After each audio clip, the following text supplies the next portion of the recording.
You're watching TAG TV. Good afternoon. Sorry to interrupt that live shot, Kristen. As you've all seen this morning, the President secured a dramatically improved trade agreement with the Republic of Korea, continuing to fulfill one of his key campaign promises to the American people. Since the United States-Korea Free Trade Agreement, commonly referred to as KORUS, went into effect in 2012, the U.S. trade deficit increased by 70% from $6.3 billion to $10.7 billion. Through negotiations to improve KORUS, the U.S. Trade Representative has secured changes that will reduce the trade deficit and ensure that KORUS is a good deal for the prosperity and the security of the American people. This is a big deal for the American automotive industry. It's a big deal for our parts manufacturers. It's a big deal for our pharmaceutical companies, and ultimately it's a big deal and a major win for American workers and American businesses. Continuing on the economic front, the fourth quarter GDP numbers were revised up to 2.9%. This reflected strong consumer spending at the end of the year and increased investments from American businesses. According to Market Watch, hiring is strong, unemployment is low, and recent tax cuts are putting more money in people's pockets. Accordingly, the U.S. is likely to grow even faster this year than it did in 2017. The Council of Economic Advisors released a report today on the economic benefits of expanded infrastructure investment, estimating that the President's plan would deliver employment gains and increase GDP growth. With that in mind, the President will be traveling tomorrow to Richfield, Ohio to deliver remarks on his infrastructure initiative before an audience of local workers. The remarks will be at a training site for members of the International Union of Operating Engineers, Local 18, a diversified trade union representing heavy equipment operators, mechanics, and surveyors in the construction industry, and stationary engineers who work in operations and maintenance in building and industrial complexes. Following on the success of tax reform, infrastructure is the next piece of the President's successful economic agenda. These workers represent the hardworking Americans across the country who will participate in the rebuilding of our nation's infrastructure, sparked from the President's vision, and it will definitely be worth tuning in to see the President lay out that vision. And with that, I will take your questions. Cecilia. Thanks, Sarah. Are pardons on the table for anyone involved in the Russia probe? Look, I would refer you back to the statement from Ty Cobb in the report that you're asking about, in which he said, "I've only been asked about pardons by the press and have routinely responded on the record that no pardons are under discussion or under consideration at the White House." So can you say unequivocally that no one here has discussed pardons in this case? I can say that Ty Cobb is the person that would be most directly involved in this, and he's got a statement on the record saying that there's no discussion and there's no consideration of those at this time at the White House. Is the White House worried about what Michael Flynn or Paul Manafort might tell Special Counsel Robert Mueller? Look, as we've said pretty much every day since we got here, because you guys have continued to ask about this topic every single day, there was no collusion, and we're very confident in that and look forward to this process wrapping up. Zeke? The attorney for Stormy Daniels filed a motion to depose the President of the United States. Do you have a response from the White House reaction to that decision? Nope. We have addressed this once again extensively, and we have nothing new to add. And for any new questions, I would refer you to the President's personal counsel. Would the President sit for that decision? Again, I'm not going to get into a hypothetical question, and I would refer you to Michael Cohen on that matter. And separately, sir, just real quick, we haven't seen much of the President. He said last week he was going to do a news conference and ended up not taking questions. He hasn't held any open He actually took a couple questions at the end. Walking up, but not sort of formal questions, and didn't address some other topics in the news. So why haven't we seen so much of the President? And will he commit to doing a formal news conference? He hasn't done one of those in more than a year. Look, the President's got a major speech tomorrow. He's been incredibly active all week long. We've taken major actions in trade negotiations, as well as expelling intel officers from Russia out of the country this week. There have been a number of major things that the President has taken action on and been engaged on. He's given a major speech tomorrow. I'm sorry? Is he too busy to take questions from the press, or? Look, we take questions from you guys every day in a number of different formats, and right now I'm standing up here taking questions from you, which I did yesterday, which Raj did on Monday, and the president's speaking directly to the American people tomorrow. Phil. Yeah, Sarah, the president has said that Michael Flynn is a good man. He's also said that Paul Manafort is a good man. And I'm wondering if the president believes he has the right to use the power of his office, the power to pardon, to protect them from what he might see as unfair punishment down the road. Does he believe he has that right? Look, I would refer you back to Ty Cobb's statement that there's not discussion or consideration of that at this time. So there would be no reason for me to have had a conversation with the president about that, because that is not being currently discussed at the White House. It wasn't about that, though. It was whether he believes he has the right to use the power of his office. The president has the authority to pardon individuals, but you're asking me about a specific case in which it hasn't been discussed, so I would not have brought that up with him. John? Thanks a lot, Sarah. It's the president who has the power of the pardon, not Ty Cobb. So has the president... Which is what I just said to Phil. Well, not exactly. You talked about Ty Cobb's statement. It's the president who has the power of the pardon. Has he considered, is he considering, would he consider pardoning Paul Manafort, Michael Flynn, or Rick Gates? As I said, an on-record statement from the president's attorney here at the White House on these matters has said there's no discussion or consideration of this. On another matter, the trade deal that you spoke about at the very top of the briefing regarding the U.S. and South Korea, as part of this new trade deal, each U.S. card maker would be allowed to export 50,000 vehicles per year to South Korea. It's right now capped at 25,000. But last year, if you just look at most recent history, no U.S. automaker sold more than 11,000 cars to South Korea. What makes you think that demand's going to rise so dramatically as to benefit the U.S. auto industry? It also impacts the parts component, which is a major piece of this deal. We're going to continue working with auto manufacturers in this country. One of the other things that we've seen is an increase in business across the board and people actually making things in America again due to deregulation, due to the tax cuts.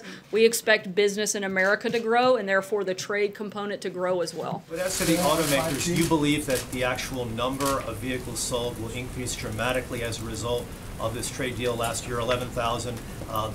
The new numbers now, you can sell up to 50,000 there. By next year, will we see a dramatic increase in that number? Look, this wasn't something that happened, the problem wasn't created overnight, but this is certainly the steps in the right direction to help remove the trade deficit that we have, and we're very excited about the progress that's been made, not just with auto manufacturers, but also in the agriculture sector and pharmaceuticals as well. Francesca? Thank you, Sarah. A report today on President Trump and Amazon caused the company's stock value to tumble roughly $53 billion. Is the president, as that report said, looking for ways to go after the internet retail giant? Look, we have no announcements and no specific policies or actions that we're currently pushing forward or considering taking. Not looking for an announcement specifically, but has the president been looking for ways to go after Amazon? Treasury Secretary Steve Mnuchin has said that the White House does favor an internet sales tax, and that's something that you guys would be looking at. So is that something that the president is pushing for, even behind closed doors? Look, the president has said many times before he's always looking to create a level playing field for all businesses, and this is no different. And he's going to always look at different ways, but there aren't any specific policies on the table at this time. One question, sorry, on Kim Jong-un's visit to China. When was the White House made aware of that trip? The ambassador from China came to the White House yesterday and briefed members of the national security team, who then briefed the president. Sarah, Alton Sterling, the charges against the police officers. I'm sorry, can you speak up a little bit? There were no charges against the police officers in the Alton Sterling police shooting. What does the president have to say about that, particularly as he is a strong supporter of police? And then you have the issue, we're in the midst of that issue that happened, that fatal shooting of the young man in California behind his grandmother's house with a cell phone. Certainly a terrible incident. This is something that is a local matter, and that's something that we feel should be left up to the local authorities at this point in time. Feel about that? He was strongly behind police. He supports police, as much of America does, but wants to weed out bad policing. What does he say about weeding out bad policing when you continue to see these kinds of situations occur over and over again? Certainly, we want to make sure that all law enforcement is carrying out the letter of the law. The president's very supportive of law enforcement. But at the same time, in these specific cases, in these specific instances, those would be left up to local authorities to make that determination, and not something for the federal government to weigh into. One more large case. Wait a minute, there's one more large case that's still lingering. Eric Garner, that cried out 11 times, "I can't breathe." His mother is still looking for something, an indictment of the police officers in New York. Does the president, has he asked them what's the status? Is it going to, if something's going to happen, what?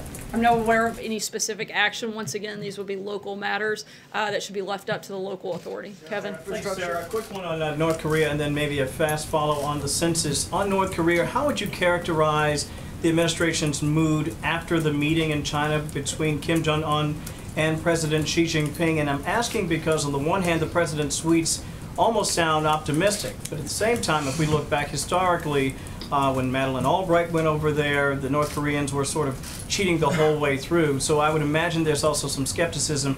How would you describe the White House's sensibility right now? Certainly, we're going to be cautiously optimistic, but we feel like things are moving in the right direction, and that the meeting yesterday was a good indication that the maximum pressure campaign has been working. You saw him leave for the first time to, since becoming the leader of North Korea, leaving his country for the first time for that meeting, and we consider that to be a positive sign that the maximum pressure campaign is continuing to work, and we're going to continue moving forward in this process in hopes for a meeting down the road. By the end of May, by the way, we were talking about May. That's still sort of the goal, right? Certainly, we would like to see this. Obviously, this is something of a global importance, and we want to make sure that it's done as soon as we can, but we also want to make sure it's done properly, and we're working towards that goal. As we've said before, the North Koreans have made that offer, and we've accepted, and we're moving forward in that process. On the census, I was going to ask about U.S. Code Title 13, 221. It effectively says that you can be fined if you don't answer the census truthfully. Now, no one's been fined, dating back to 1970. Would the White House support the idea of finding individuals that don't answer the census or fail to answer it honestly? Look, the goal is to have data that we can use for specific things, and we think that having accurate data is important. I'm not aware of a mass campaign to start fining individuals, but we certainly want people to follow the law, and we want them, whether it's the census or anything else, people should follow the law, and the law should be enforced. Kristen. Thank you.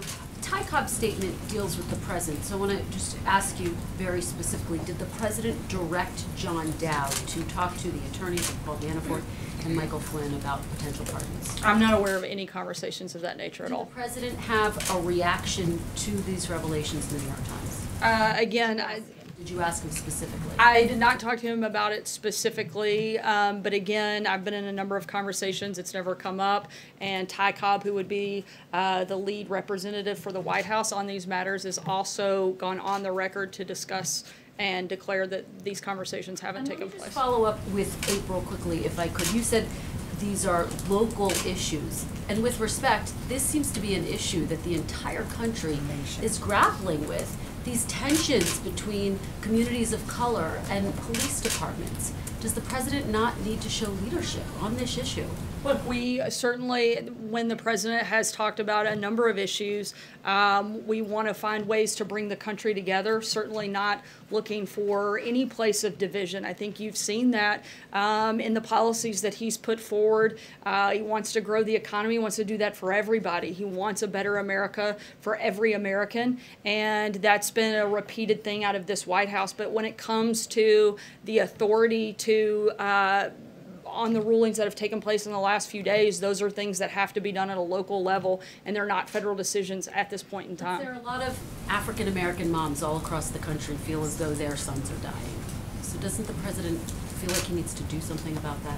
I think we should do every single thing we can every single day to protect the people of this country. I think the president, whether they're black, white, Hispanic, male or female, rich or poor, we look for ways to protect the individuals in this country, particularly children. That's why you've seen the president take an active role over the last several months in school safety and looking at ways. We want to do that across the board, whether a kid is in a school, whether they're at home, no matter where they are in this country, kids should feel safe. And that's why this president has focused on safety and security as a big part of the priorities of this administration, both through securing our borders and stopping the flow of drugs, stopping the flow of gangs, stopping the number of school shootings by the Stop School Violence Act, the background system. I'm not saying it's perfect, and until every child is safe, we can always do more, and we're going to show up every day for work trying to do exactly that. Peter? Sarah, a federal judge in Maryland has refused to throw out. I'm sorry, I couldn't hear the first. A federal judge in Maryland has refused to throw out an emoluments claims against the president, saying that Washington and Maryland have the right to sue, standing to sue. Wondered if the White House might have some comment on that case. Can't comment on ongoing litigation. We'll have to keep you posted on that. Quick one on North Korea, and then if I might on something else. You told us last night of a personal message that Xi Jinping had for President Trump. What was in that message? Again, it was a personal message. We feel like we've made significant progress, and we're going to continue moving forward in this process. I don't have anything to add at this point beyond that. Quick question on Stormy Daniels and the lawsuit that was offered overnight, or the motion that was made overnight. You've said that you've addressed these issues extensively. You said it in response to Zeke today, but you haven't answered the substantive question about whether the president was aware of the $130,000 payment that was made under an agreement in which he is explicitly named to keep Stormy Daniels silent. Can you answer that question? You were asked 3 weeks ago today and said you weren't aware. Are you aware now? Look, the president has denied the allegations. We've spoken about this issue extensively, and I don't have anything else to add beyond that. Anything beyond that, I would refer you to the outside counsel. Tulu? Thank you, Sarah. I have two questions on big tech. Following up on Francesca's question about Amazon. The report earlier this morning said that the president is, quote, obsessed with Amazon and its CEO, Jeff Bezos. Have you ever heard the president talk about Amazon? And are they currently competing on a level playing field right now? I've heard the president talk repeatedly about making business practices in this country level for everyone across the board. I've heard him talk about it privately and publicly, and I know it's something that he wants to see happen. Beyond that, I don't have anything for you. Richard? Thank you, Sarah. Two questions on immigration. The first one, is the president concerned that his immigration policies have kept away from the U.S. High-tech workers, special workers that instead would go to Canada, for instance? I'm sorry, I'm not sure I follow. I'm concerned with that is immigration policies have kept away from the U.S. specialized workers, high-tech workers that prefer to go somewhere else. Not at all, but the president is concerned that we aren't doing enough to create a strong workforce here, which is why he has put a big emphasis on workforce development. It's something Ivanka Trump has been directly engaged in, and the Office of American Innovation have played a big role in pushing for very strong policy shifts to improving the workforce development of people in this country so that we have a lot more skilled workers to fill some of those high-tech jobs that you've mentioned. And Mitt Romney, as you know, Senate candidate in Utah, just said that he's more hardliner on immigration than the president because he's opposed, for instance, to citizenship for dreamers. Would the president sign a bill that would give citizenship to dreamers? Look, we've put out a number of solutions to fix the DACA problem. Democrats have shown their unwillingness to do so and that they want to use DACA recipients as political pawns instead of actually fixing the problem. We'd love to come up with a long-term solution. If Democrats decide to show up for work and be part of that process, we'd love to do that. I'm going to take one last question. Trey? Thanks, Sarah. Two quick questions for you. On sanctuary cities, following the president's tweets today, Is he encouraging other cities or counties to join this larger DOJ lawsuit against the state of California? Look, the president is encouraging people to follow federal law. There's a reason that we have laws in this country, and he expects that individual cities and states should follow the federal law. And if I could ask you about the president's former lawyer, John Dowd, are there any actions that Mr. Dowd took while he was serving the president that President Trump was uncomfortable with? I'm sorry? Were there any actions that John Dowd, the president's former attorney, took while he was serving President Trump? No, I'm not aware of any specific actions. Thanks so much, guys. Have a great rest of the week.